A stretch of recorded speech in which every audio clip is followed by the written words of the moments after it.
الحمد لله وحده والصلاة والسلام على من لا نبي بعده أما بعد فأعوذ بالله من الشيطان الرجيم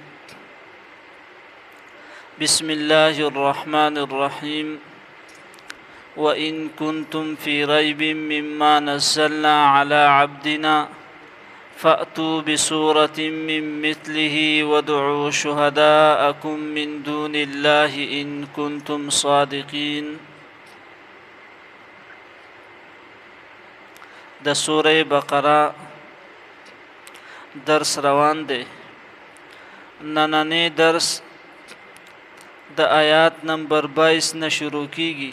وَإِن كُنتُمْ فِي رَيْبٍ مِّمَّا نَزَّلْنَا.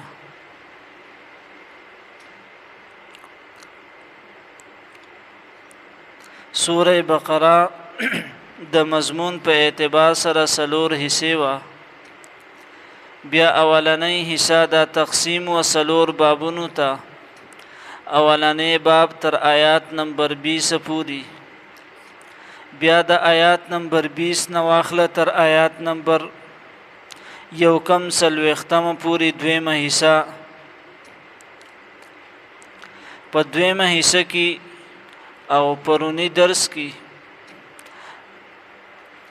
اول دعوی د توحید ذکر کلا په عنوان د یا ایها الناس اعبدوا سره، او بیا په هغه باندې 15 دلایل عقلیه ذکر کلا چې تاسو می پیدا کړی، تاسو مشران پلاران نیکونه می پیدا کړی دي، زمکه می در لفرش ګرځول ده، اسمان می در لچت ګرځول دی، او د اسمان نه در باندې باران راوروم، د هغې په ذریعه د ځمکې نه هر قسمه میوجات او شینکي را زرغونوم.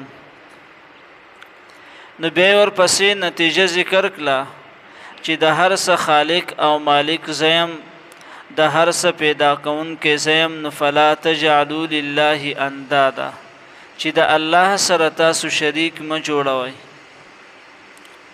وسپدی ورپسې دو آیاتونو کې اثبات د رسالت د جناب محمد رسول الله صلی الله علیه وسلم او صداقت د قرآن مجید چې د قرآن رښتونه کتاب دی هغه ذکر کوي. پدې کې اصل کې جواب دی د دوه شبهو. یو شبهه داوا د دې مشرکانو او د کفارو د طرف نه چې دا دعوا د الله پاک د طرف نه ده، یعنی دا کومه دعوه د توحید چې ذکر شونو په دې باندې یو شبهه دی وارد کړه چې دا دعوا د الله پاک د طرف نه ده، بلکې محمد صلی الله علیه وسلم د ځان نه جوړه کړی ده، او بیا هغه الله طرف ته منسوب کولو سره زمونږ وړاندې پیش کړی ده. لکه چې په بل ځای کې الله جل جلاله د دې ذکر په دې الفاظ سره کړی دی، ام یقولون افترا، چې دو په الله جل جلاله باندې دا دروغ تړي. دویمه شبهه دا و چې دا توحید کومه مسله چې بیان شو دا د الله پاک د طرف نه ده، او دا کتاب د الله کلام نه دی، ځکه چې دی کې د اولیاء الله د پاره د جولاګي پشان د معمولی او کمینه سيزونو مثالونه بیان کړي شوی دي. کچري چې دا د اولیاء الله پشان کې سخت بے عزتی او توهین دي، دا سه جرأت چرته کې دي چې الله تعالی د خپل نیکانو بندګانو توحید وکړي. نو په دې آیات کې د دې مشرکانو د اولنۍ شبهه جواب ورکړي. وَإِن كُنتُمْ او کچری تاسو فی ریب پشکی مما د هغنا نزلنا چرا لګلې دې مونږه علی عبدنا په بند خپل باندې.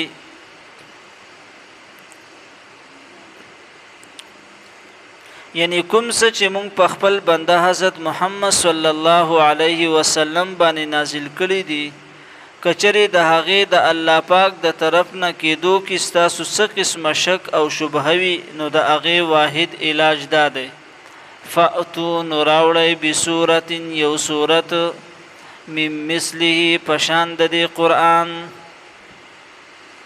چې تاسو هم زیات نه بلکې صرف یو صورت داسې راوړئ چې په فصاحت او بلاغت کې د مضامینو په عمدګۍ کې او د مخکینو رستنو واقعاتو په صداقت کې د امثال او مواعظ په اثر انګیزۍ کې د دلایل او براهین په جامعیت او معقولیت کې د محمد صلی الله علیه وسلم د پیشکلی شوی قرآن مثل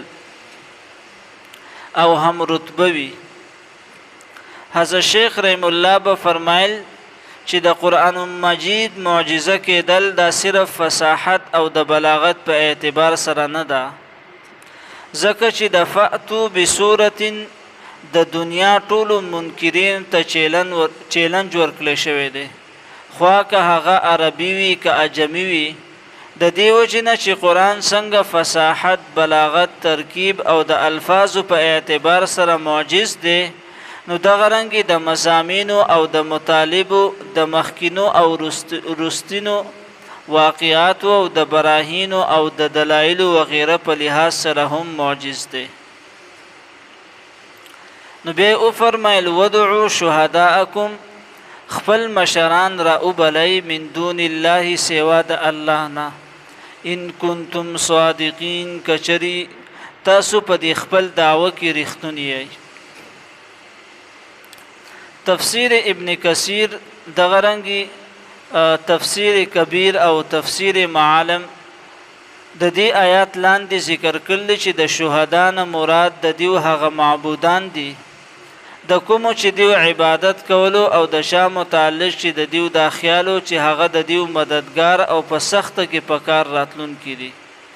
لہذا وس وخت چې تاسو دا مددګاران تاسو په کار راشي، تاسو هغه را وغواړئ چې تاسو سره په دې کې مرسته وکړي او د قرآن مثل یو صورت راوړي.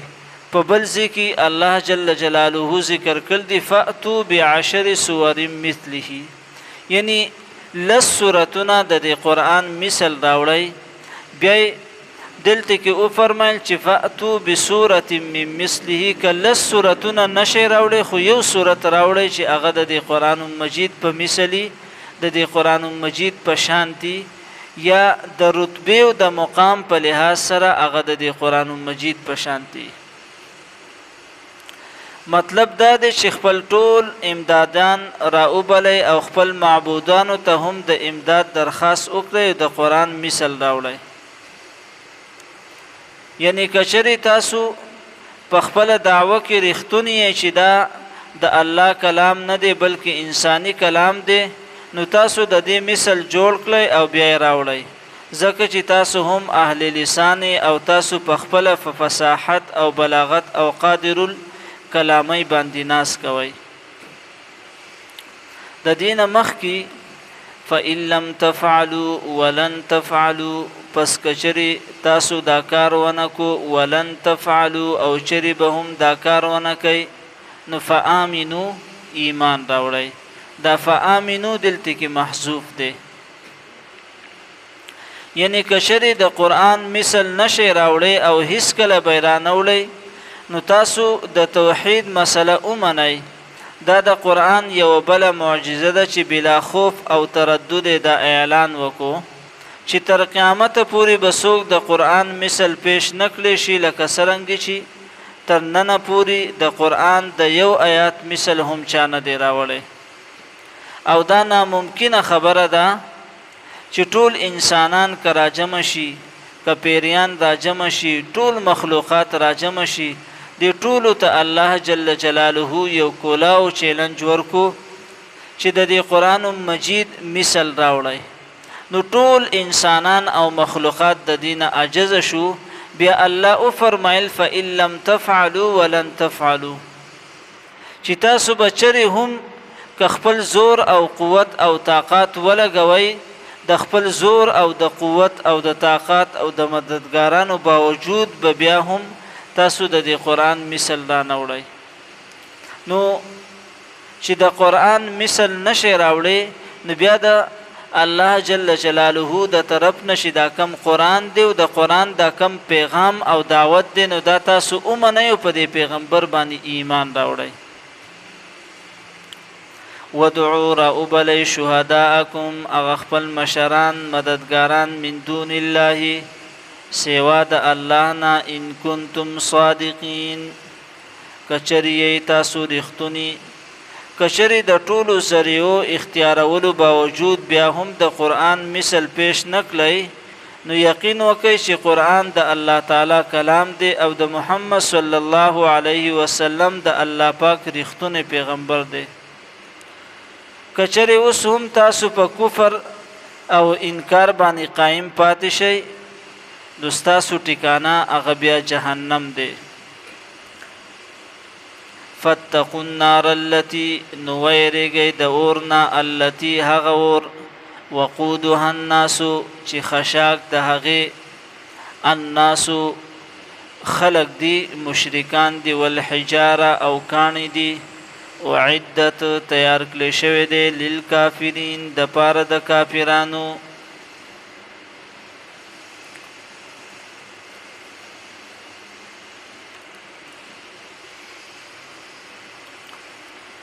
وقودها الناس والحجاره چې د دې جهنم ایندن چې کم دی هغه به خلقی والحجاره او کاڼي بی یعنی دا څومره مشرکان چې دی دا به الله جل جلاله د جهنم ته اچي او د دې په ذریعه باندې به د جهنم د اور تیزیږي. دویم والحجاره او کاڼي دا کاڼي به الله جل جلاله جهنم ته اچي او د دې په وجه باندې به د جهنم په اور کې تیزوالی پیدا کیږي. ځینې مفسرین فرمایي چې والحجاره د کاڼو نه مراد هغه د دیو هغه معبودان باطله دي د کومو چې دیو عبادت کولو الله جل جلاله به د مشرکان او سره سره به د دیو هغه کم معبودان د کومو چې دیو عبادت کولو دا به جهنم ته واچي چې دیو به بیا د دې خبرې افسوس کوي او په خپل د کار باندې به دیو بیا خپېمانئ چې دا وګوره په دنیا کې مونږ د کومو څیزونو عبادت کړی چې هغه نن زموږ سره په جهنم کې یوځي دي په دې سخته او مشکله کې مونږ د جهنم د اور نه نشي بچ کولی. نو د دې نه مراد هغه معبودان باطله دي. نو اعدت للکافرین تیار کړی شوی دی د پاره د کافرانو. وان کنتم کچری تاسو فی ریبین په شک مما د هغه نه نزلنا چې رالیږل دی مونږه علی عبدنا په بنده خپل باندې نو فاتو راوړئ بصورت یو صورت من مثله په شان د دې قرآن ودعو او راوبلئ شهداءکم هغه خپل مددګاران من دون الله سوا د الله نه ان کنتم صادقین کچری تاسو رښتونی. فإن لم تفعلوا پس کچری ونکلو تاسو دا کار ولن تفعلوا او چری به هم ونکلی نو فاتقوا النار ویریږئ د اورنا التي هغه اور وقودو چې خشاک د هغې الناسو انسانان به وي والحجاره او کاڼي اعدتو تیار کړی شوی دی للکافرین د پاره د کافرانو. آمين. الحمد لله رب العالمين والعاقبة للمتقين والصلاة والسلام على سيد الرسل وخاتم الأنبياء والمرسلين. رب اشرح لي صدري ويسر لي أمري واحلل عقدة من لساني يفقه قولي. ربنا تقبل منا إنك أنت السميع العليم وتب علينا إنك أنت التواب الرحيم. آمين برحمتك.